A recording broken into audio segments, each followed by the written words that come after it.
the part of the myth that I didn't tell you, which I will now tell you, was that naturally, well, they were developing and exploring technical options many hundreds of years ago, and they discovered the theoretics for nuclear fusion and fission, but they never used it until a few hundred years later. One of their great theoreticians, this was after they had discovered our time stream, made the prediction that the physics of atomic explosions were such that they would cross the time stream. And so they performed an experiment by detonating an atomic device in what is our year 1907. And this was the Tunguska event. And then by monitoring the dreams of Siberian shaman, which they had in clear focus, they saw, this explosion which we set off actually did occur in both time streams. And at that point, they became very interested in monitoring our time stream, because they were picking up the dreams of a Swiss telegraph worker who seemed to be pushing toward an unimaginable conclusion. So now there is a certain amount of urgency, because if we explode our atomic stockpiles, it will wreck the place that they call homeworld. Yes. Not self-preservation, because they now have starflight and encompass many systems, but preservation of homeworld, which on the other side is a vast botanical and ecological preserve from pole to pole. I mean, it's a sacred site of pilgrimage. It's the home of the species. It's the earth. And the notion that suddenly great parts of it will be blown apart by leakage from hyperspace of one of our atomic wars is impelling them now to attempt to open the doorway and rejoin the time streams. And we'll be allowed a few years inside the botanical park to acclimate, and then most people will ship off for the stars, I imagine. Before I had this idea, I had another idea, which I'll tell you, which is a completely different kind of idea. And it's the idea that there is an overmind. This doesn't involve other dimensions. There is an overmind co-present on this planet. And when the development of technology exceeds the development of ethics, then this overmind can work miracles. And because the overmind is plugged into each of the individual minds that compose it, this miracle always has this unbelievably creepy quality of being exactly the thing which would convince you to change your mind. I mean, in other words, it's like it reads you so perfectly that it's able to present the one situation which you cannot refuse. So in the case of Rome, it was that, Rome was a pigsty. Pasternak called it a bargain basement on 2 floors. It ran on slavery, and it ran on brutality and captive populations and an outrageous garrisoning of military power in foreign lands. And people like Diophantus, this mathematician I mentioned, and hero of Alexandria, these people were on the brink of the calculus and the steam engine. So the overmind, seeing that and seeing their appalling ethical state, sent the miraculous personage of Christ, who, in a world where information could not move faster than a horse's gallop, this religion within 60 years was beating at the gates of Rome itself. It was like a fire, just burned through the empire and changed everything and halted technical advance. And everything stopped. Now, I created this idea in an effort to explain the UFOs, because, the new theory of UFOs, or the new school of UFOs, says we've been wrong to ask what are they. That has not been fruitful. What we should be doing is asking, what are they doing? And we can analyze what they're doing in the same way that we can analyze what anybody is doing through sociological polling of human populations. We can find out what the flying saucers are doing. So they polled human populations, and what they discovered is that what the flying saucers are doing is they are sowing disbelief in science. They cause people to not believe in scientists because scientists come up so lame when asked to explain flying saucers. It's like the flying saucer is the confounding of science in the same way that the resurrection was the complete confounding of Greek Stoicism and Democritean materialism in the Roman world. And it's conceivable, that the flying saucer, the statistics are now something like 11% of the American population have seen a flying saucer, 52% believe flying saucers are real, whatever that may mean, and so forth. So it is a faith which is percolating up from the lower levels. It's people who live in trailer courts and read Fate magazine who are the staunchest believers in this thing. But what it may be is an intercession on the part of the overmind, which it can do anything. It can do anything from our point of view. And in the most extreme version of this idea, I said, what if enormous spacecraft were to fall into orbit around this planet? And what if television images of this craft were to be beamed into every home on the planet?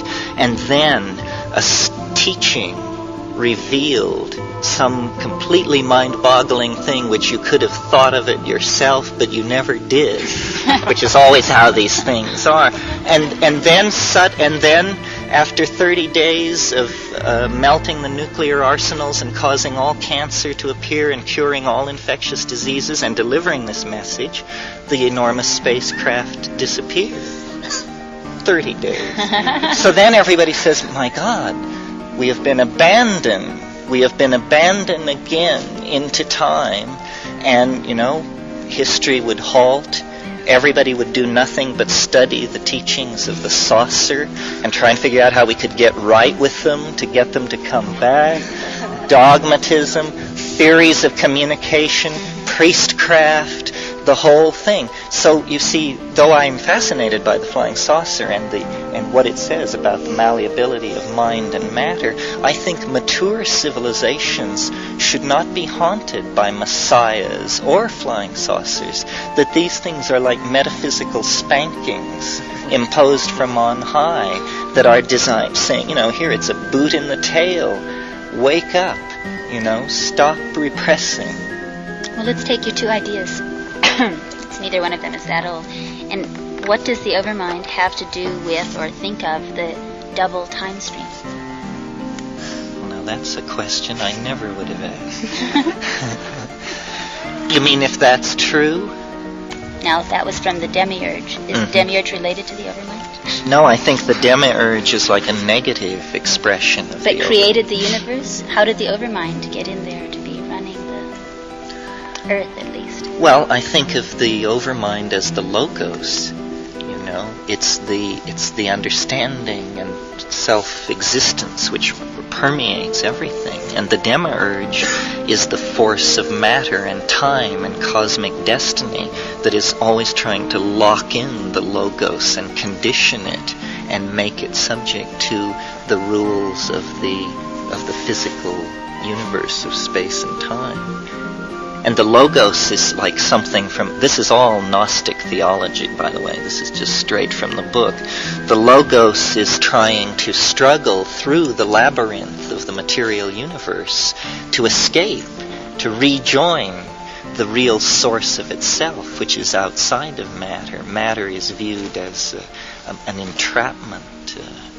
If any of you have read the late works of Philip K. Dick, he was probing in these areas. He was a genius. His book Velas is pure exegesis of his internal unravelment of what was going on. And he believed, his take on it was, he believed that from AD 69 until 1948, no time had actually passed, and that we were living in apostolic time, and that the crucifixion lay only 75 years in the past, and that the Demiurge had inserted a false history, and the Nag Hammadi manuscripts, he believed, were actually the Logos as printed letters, and that when the Nag Hammadi manuscripts were deciphered, it was like this informational creature would come alive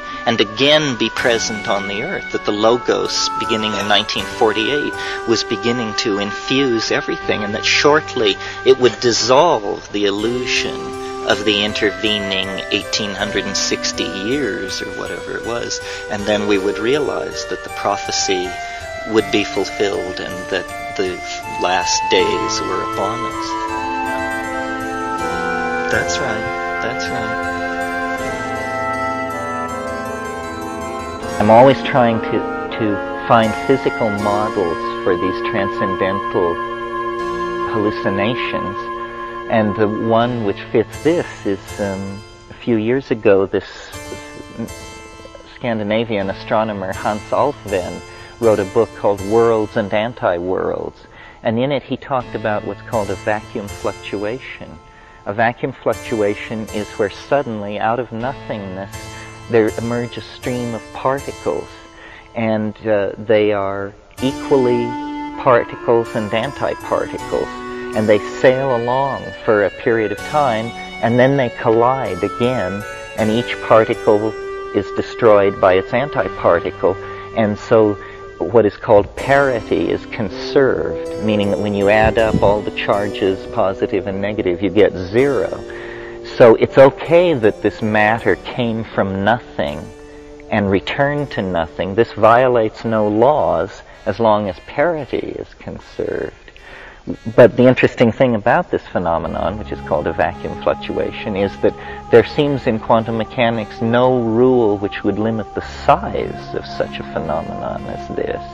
So it's conceivable that our entire universe is an enormous vacuum fluctuation, and it's just, 10 high 72 particles have emerged from nothingness and are hurtling through space, and in another dimension, a parallel dimension, the anti-universe, which is the twin of this universe, is also hurtling through space, and at some point in future time, completely unpredictable from the state given within each universe, the two will collide, and and parity will be conserved, and all particles and antiparticles will disappear. However, the interesting thing is that photons, which is what light is composed of, do not have antiparticles. They're this one weird exception. So that when the universe collided with its antimatter twin, what would be left would be a universe made only of photons. And those photons would be in the configuration they were in the moment when the cosmic collapse of the state vector occurred. Well, we have no idea what the physics of a photonic universe would be about. A limiting case, or a good first try, would be that it would just be nothing and no life and no self-reflection and no mind. But why posit that? There's such a persistence in the perennial philosophy of the notion that spiritual development is somehow related to light, and to the cultivation of inner light, and to the creation of light bodies, and the stabilizing of light. So, it's possible to suggest that the world of the imagination is simply the world of internal light, that it's a world where light is manipulated by thought in the way that in this world physical organism manipulates matter. And so that, you live in the radiant castles of the imagination after a shift of epochs in which the photonic mode predominated. That's just one way of imagining it. It's one of the richest meditations there is, to try to imagine the millennium. Again, it's this thing, what would you have if you could have anything? I mean, sometimes I imagine it, you know, Hieronymus Bosch's great triptych, The Garden of Earthly Delights, where men and women of all races mingle among giant wrens and strawberries and feed each other pomegranates under an autumnal sun in an endless rolling park-like world of exotic vegetables and sexual excess and hard stuff to be.